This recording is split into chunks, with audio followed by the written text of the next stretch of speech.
Hello, everyone, and welcome to Snap Take. This is Glazer of Snap Judgments, the official podcast of Marvel Snap Zone. And what we have for you today is an Infinity winning Crossbones deck. You heard that right. This Crossbone deck actually won 2 Infinity tickets. I had time to test it out just a little, and the deck is extremely strong and extremely cool. If you have the cards for it, you should play it out. That's the only full deck guide we're doing today because we have to talk about the OTA. If you've been on Twitter, if you're paying attention to Marvel Snap Discourse, you've seen a lot of straight up toxic takes about this OTA. I want to take the time to discuss them to, I don't want to say debunk some of the rumors, some of the misconceptions, but I really genuinely think people are freaking out and kind of need to calm down. Plus, I have a bunch of kitty decks, a couple of Galactus decks, and even a Psylocke deck for you today. Let's get ourselves started. Before we do, though, I'd like to invite you to subscribe. We bring you at least 2 brand new decks every single weekday here on this channel. Decks that are proven to get you infinite, infinity, and climbing post-infinite. All you have to do is hit sub. You won't miss out on those decks, and we'd appreciate it. Free to you, good for us. We also do the biggest giveaway in Marvel Snap every season month. We're giving away 15 season passes this month. 5 are on Marvel Snap Zone. Click the article right at the top of their article section to enter for one of 5 season passes that way. There's one of 5 on Twitter. That is in the description to this video. So is the Marvel Snap Zone thing. It'll tell you what to do and how to win one of 5 season passes there. And every video from this past Monday to this coming Sunday's video, all you have to do is comment that video. All of those comments are entries into winning one of 5 season passes right here on the YouTube as long as you're subscribed. All good? Let's keep it moving. Hopefully you join. Hopefully you find value. Hopefully you stick around. I think we do good work here. We've got sort of weird deck credits today. Antron on Twitter is not a content creator, but he is the creator of deck that we're going to talk about today. So please check out Antron's Twitter and give him some props and some love for this really cool deck. And hopefully, the way I found this is hopefully you know of Snapdecks on Twitter. It's literally just at Snapdecks. Snapdecks is a sort of a deck aggregation Twitter where anyone who ats them who's like one or has a cool one anything with a new deck or I don't know, like just has something cool and tweets and ats them, they retweet it and share really cool decks. So a lot of the decks on this channel end up coming from Snapdecks. So thank you, Snapdecks, and big props to you. The deck of Antron's Crossbones is, I don't even know how to describe this. It's sort of I guess it's a ALIOTH wave, right? Like that's really what it's doing with Mobius Wave and ALIOTH, but it's also got all these ways to win priority to say, hey, a lot of opponents are doing similar things, right? There's that move deck, there's the Brood Patriot deck, and there's the Move, Brood Patriot, and the Evolutionary deck that are all basically trying to be ALIOTH decks right now. Well, what this deck does is say, I'm going to win priority and not worry about that. If I've got priority and I ALIOTH or we pick the same location to ALIOTH, mine eats yours, have a great day. And even better, if I leader and I'm revealing first and you ALIOTH, I've got that extra 2 power and I'm still eating your thing no matter what lane you decide to ALIOTH in. Absolutely stellar. The other thing it does is it makes sure Doom actually reveals against an ALIOTH, which is still going to be those 5 power in the other 2 lanes, even if that Doom ends up ALIOTH off after. Pretty good, right? All right. You're going to need Mobius and ALIOTH. They're necessary for this deck. You cannot run a wave deck right now without Mobius. That's not a good plan. And ALIOTH is the key to the deck.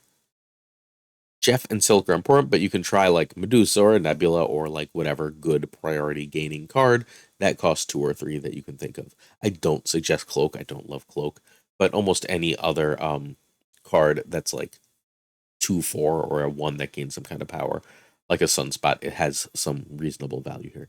So make sure you give those a try. Check them out. This deck won 2 out of 3 Infinity runs in its creator's hands and went to Game 5 of the 3rd. Turn 1 you pass because you don't run 1-drops. Turn 2, Mobius is the first priority, then Jeff, then Silk, then Lizard. If you think, especially in Conquest, that they're playing Rogue, then you'll Mobius on 5 with Wave and you don't have to worry about it before. The reason for that order is Jeff is really good at winning priority because he can move wherever that priority is needed. Silk is good, but you can't always control whether she gets you priority or not. And Lizard lets them sort of overcommit to a lane and take you over, which I don't super love. Don't play Shadow King on 2, please. Turn 3, Mr. Fantastic is one of the best priority cards in the game, and one of the most underrated cards in the game, especially in a deck that runs Doom. Spidey is pretty good at taking part of their power in a lane and moving it somewhere else, and as a 3/5 is pretty big. Then you play the 2 orders, the 2s in the same order as before, more or less. Do not wave on 3 as a general rule. Turn 4, Crossbones, and then the turn 3 plays, and then the turn 2 plays in order. It's generally better to play 2 2s than a single 3 on turn 4, unless it's Mr. Fantastic. Mr. Fantastic getting power across multiple lanes is great. Turn 5, wave in a 2. This is where you Mobius if you need to Mobius. This is also decent place to Lizard, and if you're sure a Shadow King is doing the job here, Shadow King's pretty damn good too.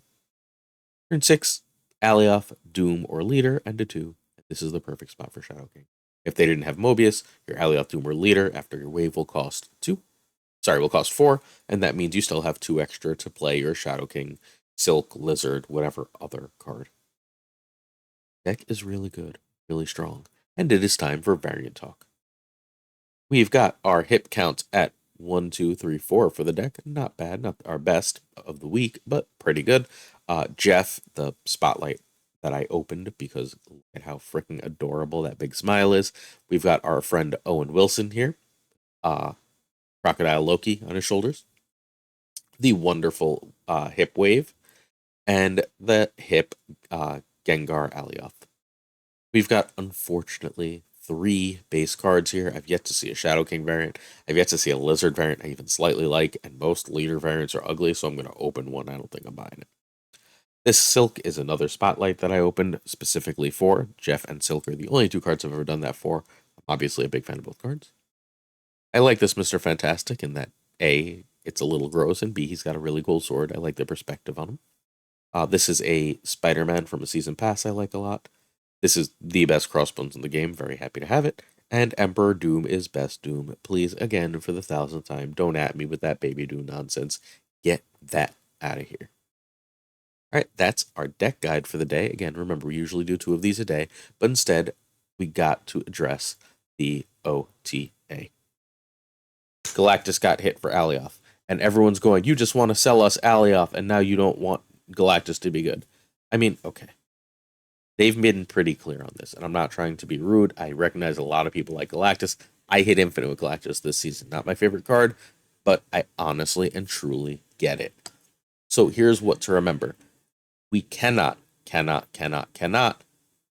Galactus as the top card in the meta. The meta becomes extremely toxic. Guess what the most played card in the meta was on all the deck trackers? It was Galactus. We were completely back to Galactus being the most played thing. Should they have predicted that when they printed Alioth? Maybe. Maybe not. But they did print Alioth. And once they printed Alioth, you had to know something was likely going to happen to Galactus. But they sold Alioth and now they nerfed Galactus. Yes, 1, calm down. Alioth is still very likely to get nerfed once the stats have proven stable enough for long enough.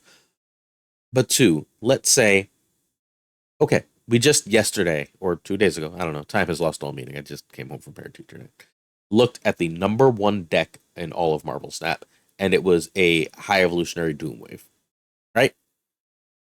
Last month, in August, the number 1 deck in all of Marvel Snap was a Patriot Brood deck. And the month before that, the number 1 deck in all of Marvel Snap was a Move deck, right? That Silk Craven Move deck.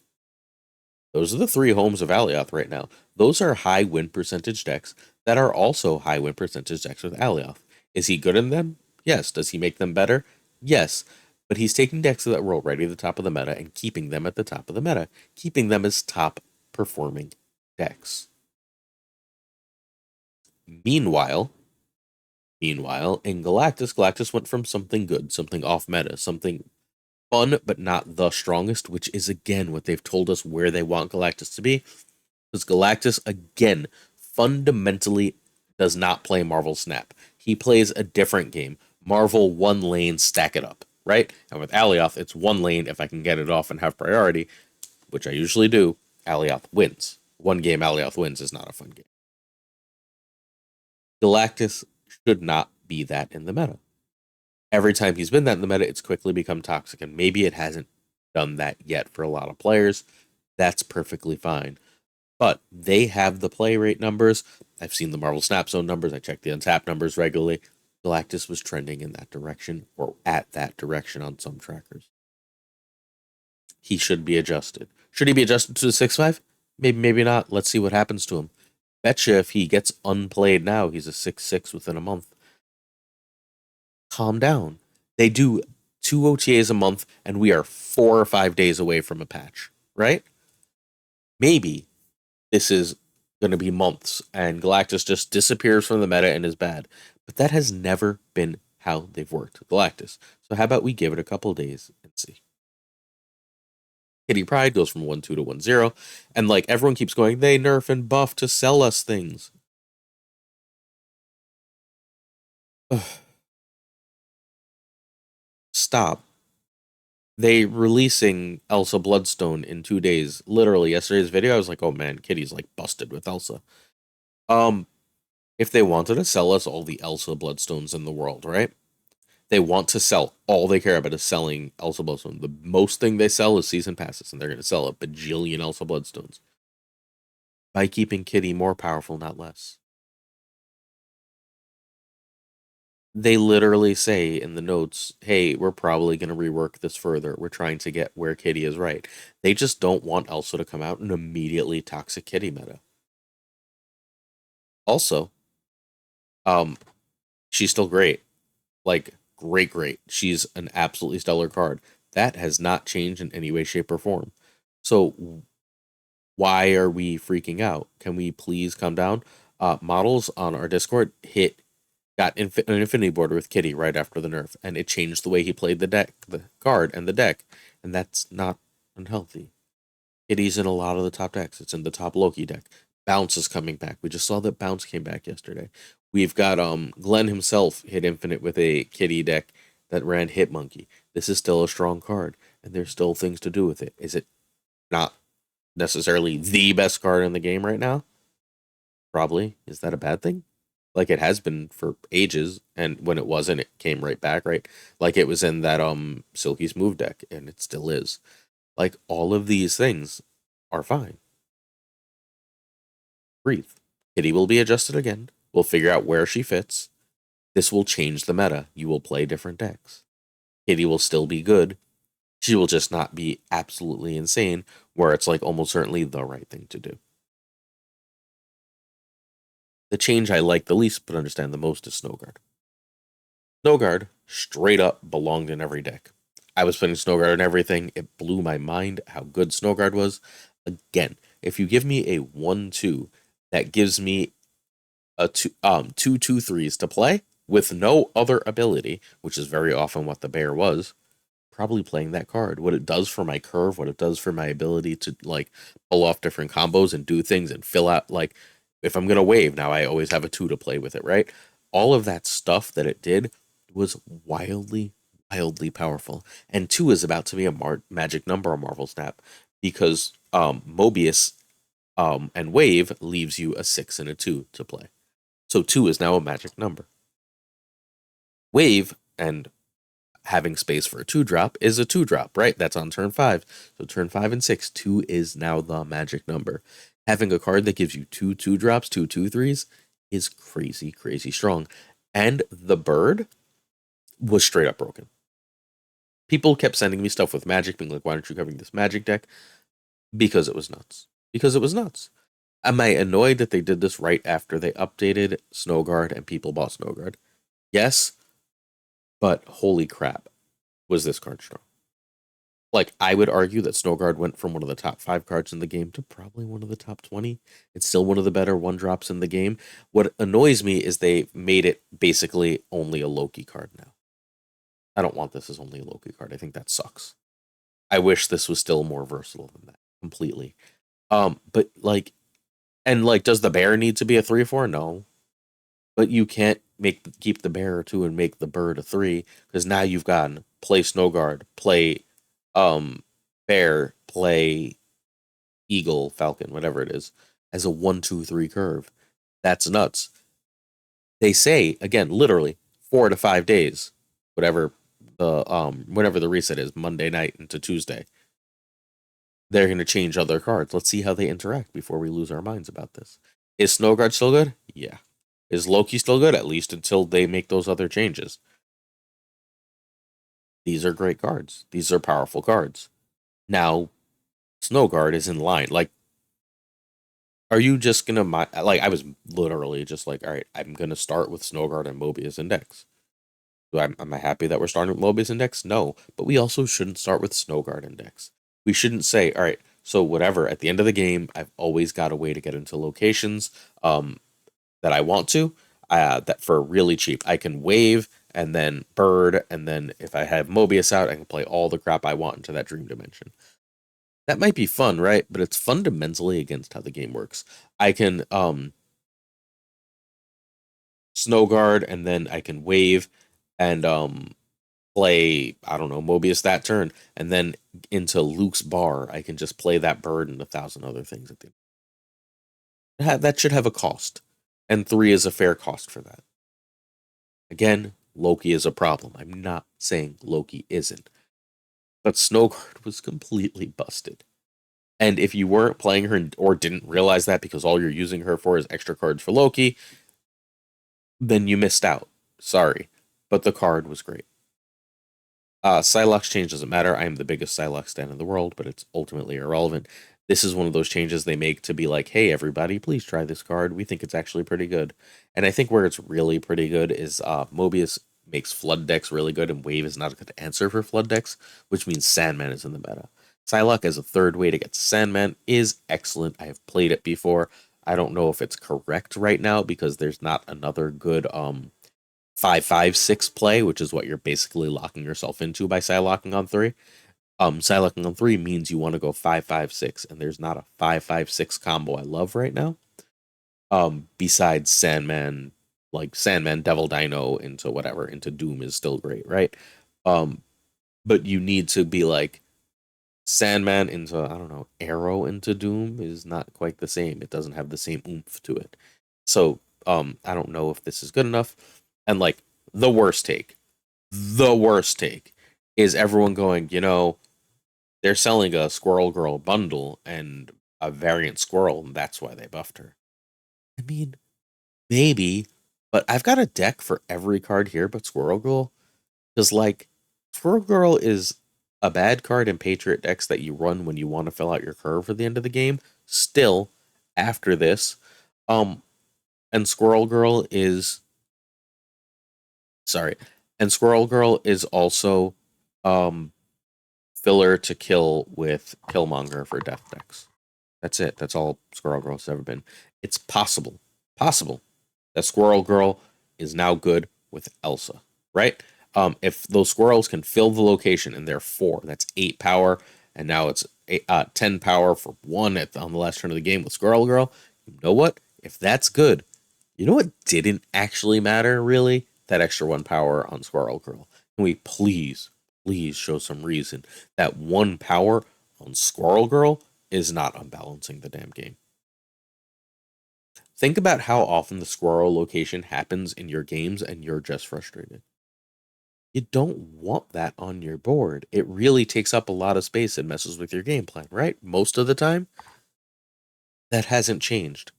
Yes, they're going to sell a Squirrel Girl bundle. Yes, she is marginally better. But if she's better, and like, it's not the extra power, it's Elsa. Cool? All right, let's look at some decks.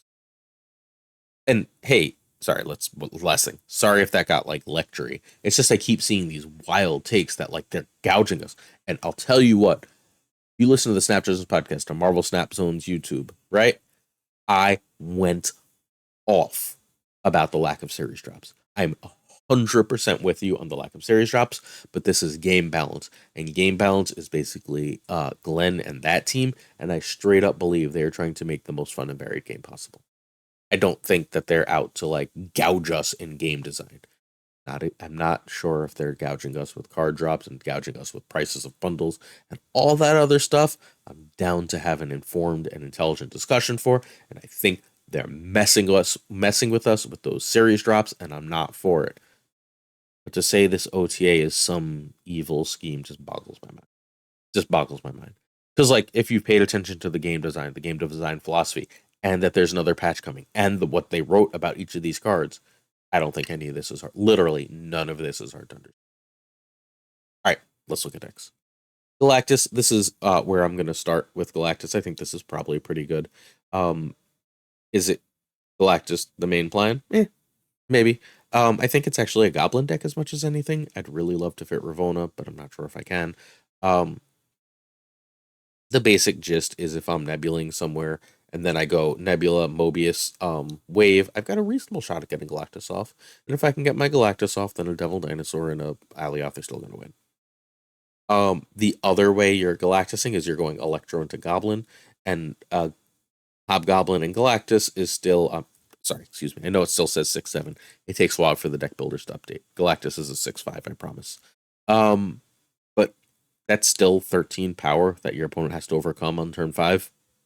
I think that's perfectly reasonable. You're still going to Galactus off for a minute at a time. And when you don't get that game plan, you can do something like Electro into Hobgoblin to Professor X, and then Alioth likely wins you another game.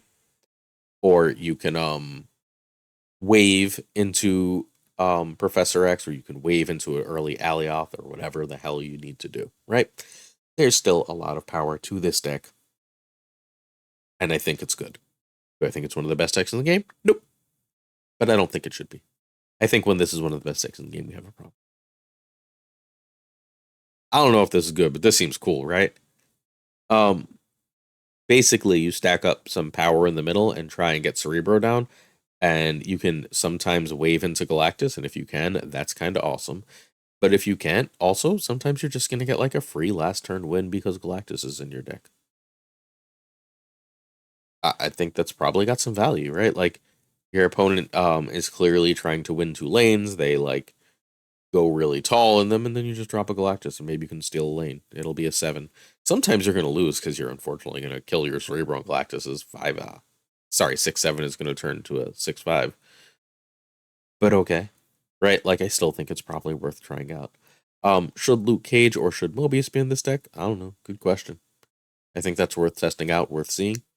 This deck also has Spider-Man and Polaris as an extra way to help clear some space for Galactus, if that's a thing you want to do. Galactus is a prize backup plan. We know this deck is good. I'm curious to see if Galactus really fits here. Would not be shocked if this is his best home right now. We are on to Loki. Loki all-in is still great, even though Kitty Pryde is a 1/0 now. Don't think it super matters. So I think it was very often right to chuck your Kitty in Loki decks for the extra card. That still changed. Both Kitty and Snowguard were nerfed, and Collector was nerfed. I think that these cards are all marginally worse, while Loki is completely busted. Is it still the best deck in the game? I don't know. Probably. It's going to be close, and I'm going to wait and see, but I don't think it's out of the top 5 by any means. And that's, again, with 2 cards nerfed. Loki's going to need a change, right? Is everything else? I don't know. I think that, like, the Kitty changes, again, makes sense because, well, we know that Elsa's a card. And the Snowguard change, Snowguard was completely freaking busted. So, is Loki still great? Well, it lost a great card and a busted card, so, like, it's a little worse. That's what we wanted, right? Let's see what other changes they come up with Loki in 4 or 5 days and revisit this discussion. It's hard to have too informed discussion when we don't know what else they're changing. So, models on our Discord got an infinity border with this deck after the nerf. Cool. We talked about this deck like 2 days ago. My first thought was this deck was dead. Turns out what has happened is this deck's plan has changed. Kitty is no longer the priority. Kitty is if you see Forge and Hulkbuster, right? You're losing a couple power. You need to see 2 of Forge, Hulkbuster, Shuri for Kitty to work here. But if you do, Kitty still works. Or if you see the right location, Shuri's Lab, Kitty still works. And if not, your backup plan is still one of the best decks in the game. Mobius and Armor are super disruptive. You can still Shuri and Vision and move that wherever you want and copy it with Taskmaster. You still can, like, Hulkbuster a Jeff and have a moving 2/8. There's a lot to like here, and just don't mindlessly kitty, right? Like often you'd kitty on 1, kitty on 2, kitty on 3, and just be like, I'm only kitty. Only thing I care about is kitty. I'll find my other cards. You kitty on 1, and then on 2 you drop Angela, right? And you're still gaining extra power that way. And then if you forge in kitty, now you might be going to town. It might be going like, okay, I'm really gonna go all in on the kitty. But you don't have to force yourself anymore. That plan is no longer above and beyond the best thing you can do. It's just a good plan. Still with an infinity border, still at least a good deck. And did we want this to be the best deck in the game that's like nearly impossible to interact with? Right? Like I think this was one of the top 3 decks in the game as of yesterday at this time. Is that good?